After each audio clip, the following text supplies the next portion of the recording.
മൂന്നാമത്തെ മൊഡ്യൂളിലെ രണ്ടാമത്തെ ഭാഗമാണ് ഇമ്പോർട്ടൻ്റ് ലെജിസ്ലേഷൻസ് ഇൻ ഇന്ത്യ. ഇന്ത്യയിലെ പ്രധാനപ്പെട്ട നിയമനിർമ്മാണങ്ങൾ. മനുഷ്യാവകാശം സംരക്ഷിക്കുന്നതിന് ഇന്ത്യയിലുണ്ടായ നിയമനിർമ്മാണങ്ങളാണ് ഇനി നമ്മൾ നോക്കുന്നത്. പൗരന്മാരുടെ അവകാശങ്ങൾ സംരക്ഷിക്കുന്നതിലും ക്ഷേമം ഉറപ്പാക്കുന്നതിലും ഇന്ത്യയിലെ നിയമനിർമ്മാണ ചട്ടക്കൂട് നിർണായകമായ പങ്ക് വഹിക്കുന്നു. വിവിധ സാമൂഹിക, സാമ്പത്തിക, രാഷ്ട്രീയ പ്രശ്നങ്ങൾ പരിഹരിക്കുന്നതിനായി നിരവധി സുപ്രധാന നിയമനിർമ്മാണങ്ങൾ പല വർഷങ്ങളിലായിട്ട് ഇന്ത്യയിൽ നടപ്പാക്കിയിട്ടുണ്ട്. സമൂഹത്തിൽ അഗാധമായ സ്വാധീനം ചെലുത്തിയ ഇന്ത്യൻ ഭരണഘടനയിലെ ഇന്ത്യയിലെ 5 സുപ്രധാന നിയമനിർമ്മാണങ്ങളെക്കുറിച്ചാണ് ഇവിടെ പറയുന്നത്. ഒന്നാമത്തേത് protection of civil rights act 1955. വംശം, മതം, ജാതി, ലിംഗഭേദം എന്നിവയുടെ അടിസ്ഥാനത്തിൽ ഏതൊരു പൗരനോടും വിവേചനം കാണിക്കുന്നത് തടയാൻ ഈ നിയമം 1955 നിലവിൽ വന്നു. വോട്ടവകാശം, പൊതുസ്ഥലങ്ങളിലേക്കുള്ള പ്രവേശനം, നിയമത്തിന് മുന്നിൽ തുല്യത തുടങ്ങിയ പൗരാവകാശങ്ങൾ സംരക്ഷിക്കാൻ ഇത് ലക്ഷ്യമിടുന്നു. ഈ നിയമം തൊട്ടുകൂടായ്മ പോലുള്ള ആചാരങ്ങളെ നിരോധിക്കുകയും അവയുടെ ലംഘനത്തിന് വലിയ പിഴ ചുമത്തുകയും അതുവഴി സാമൂഹിക സമത്വം അതേപോലെ സാമൂഹിക ഉൾക്കൊള്ളലും പ്രോത്സാഹിപ്പിക്കുകയും ചെയ്യുന്നു. മറ്റൊരു വളരെ പ്രധാനപ്പെട്ട ഒരു നിയമം ഉണ്ടാക്കിയത് 1989 പ്രിവെൻഷൻസ് ഓഫ് അട്രോസിറ്റീസ്. SC/ST വിഭാഗത്തിന് നേരെയുള്ള അതിക്രമങ്ങൾ തടയൽ നിയമം 1989. SC/ST വിഭാഗങ്ങൾക്കെതിരെയുള്ള അതിക്രമങ്ങളും കുറ്റകൃത്യങ്ങളും തടയാനാണ് ഈ നിയമനിർമ്മാണം നടത്തിയത്. പാർശ്വവൽക്കരിക്കപ്പെട്ട സമുദായങ്ങൾ നേരിടുന്ന ജാതി അടിസ്ഥാനത്തിലുള്ള വിവേചനം, അക്രമം, ചൂഷണം എന്നിവ തടയുന്നതിന് കർശനമായ നടപടികൾക്ക് ഇത് വ്യവസ്ഥ നൽകുന്നു. പട്ടികജാതി, പട്ടികവർഗ വിഭാഗങ്ങൾക്ക് നീതിയും സംരക്ഷണവും ഉറപ്പാക്കാൻ ലക്ഷ്യമിട്ടുള്ള പ്രത്യേക കോടതികൾ, ഇരകൾക്ക് നഷ്ടപരിഹാരം നൽകൽ, കുറ്റവാളികൾക്കുള്ള വർദ്ധിച്ച ശിക്ഷകൾ എന്നിവയ്ക്കുള്ള വ്യവസ്ഥകൾ ഈ നിയമം ഉൾപ്പെടുത്തുന്നു. മറ്റൊന്ന് റൈറ്റ് ടു ഇൻഫർമേഷൻ ആക്ട് 2005 വിവരാവകാശ നിയമം.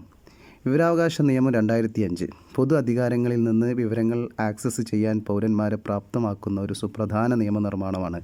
ഗവൺമെൻറ് നയങ്ങൾ, തീരുമാനങ്ങൾ, പ്രവർത്തനങ്ങൾ എന്നിവയെക്കുറിച്ചുള്ള വിവരങ്ങൾ അന്വേഷിക്കാനും സ്വീകരിക്കാനും വ്യക്തികളെ പ്രാപ്തമാക്കുന്നതിലൂടെ ഇത് സുതാര്യത, ഉത്തരവാദിത്വം, നല്ല ഭരണം എന്നിവ പ്രോത്സാഹിപ്പിക്കുന്നു.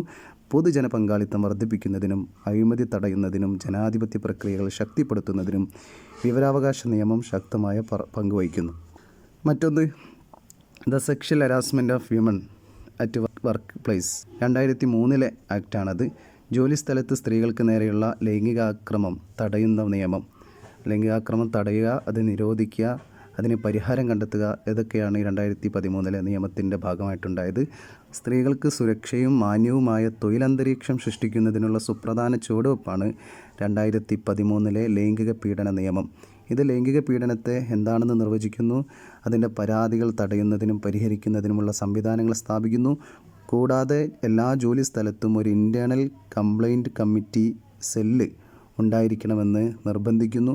സ്ത്രീ ജീവനക്കാരുടെ അന്തസ്സും അവകാശങ്ങളും ഉറപ്പാക്കിക്കൊണ്ട് തൊഴിൽ സ്ഥലങ്ങളിലെ ലൈംഗിക പീഡന സംഭവങ്ങൾ തടയാൻ, അത് പരിഹരിക്കാനും ഈ നിയമം ലക്ഷ്യമിടുന്നു.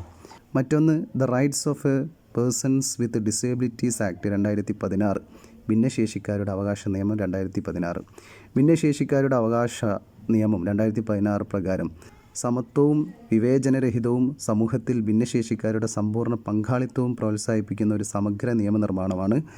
ഭിന്നശേഷിക്കാരിലെ വിവിധ വിഭാഗങ്ങളെ ഇത് അംഗീകരിക്കുകയും വിദ്യാഭ്യാസം, തൊഴിൽ, ആരോഗ്യം, പൊതു ഇടങ്ങൾ എന്നിവയിൽ ഭിന്നശേഷിക്കാരുടെ അവകാശങ്ങളും അവരുടെ പ്രവർത്തനങ്ങളും ഉൾപ്പെടുത്തലും ഉറപ്പാക്കുന്നതിന് പ്രവേശനക്ഷമത, ന്യായമായ താമസ സൗകര്യങ്ങൾ, സ്ഥിരീകരണ നടപടികൾ എന്നിവ നിർബന്ധമാക്കുകയും ചെയ്യുന്നു. ഈ നിയമം എല്ലാവരെയും ഉൾക്കൊള്ളുകയും തടസ്സങ്ങളില്ലാത്തതുമായ ഒരു സമൂഹം കെട്ടിപ്പടുക്കുന്നതിന് സുപ്രധാന ചുവടുവെക്കുകയും ചെയ്യുന്നു. നമുക്ക് ഇതുമായി ബന്ധപ്പെട്ട കൺക്ലൂഡ് ചെയ്ത് പറയുകയാണെങ്കിൽ, ഈ നിയമനിർമ്മാണങ്ങൾ പൗരാവകാശങ്ങൾ സംരക്ഷിക്കുന്നതിനും വിവേചനത്തിനെതിരെ പോരാടുന്നതിനും സുതാര്യതയും ഉത്തരവാദിത്വവും പ്രോത്സാഹിപ്പിക്കുന്നതിനും സ്ത്രീകളുടെ സുരക്ഷ ഉറപ്പാക്കുന്നതിനും ഭിന്നശേഷിക്കാരുടെ അവകാശങ്ങൾ ഉയർത്തിക്കാട്ടുന്നതിനുമുള്ള ഇന്ത്യയുടെ പ്രതിബദ്ധത ഉയർത്തിക്കാട്ടുന്നു. കൂടുതൽ നീതിയും സമത്വവും അവകാശങ്ങൾക്കും അധിഷ്ഠിതമായ ഒരു സമൂഹത്തെ വളർത്തിയെടുക്കാൻ ലക്ഷ്യമിട്ടുള്ള ഒരു നിയമ ചട്ടക്കൂടായിട്ട് ഇവ പ്രതിഫലിക്കുന്നു. ഇത്രയുമാണ് ഈ ഭാഗത്ത് നമുക്ക് നോക്കാനുള്ളത്. മറ്റു കാര്യങ്ങൾ അടുത്ത വീഡിയോയിൽ പറയാം.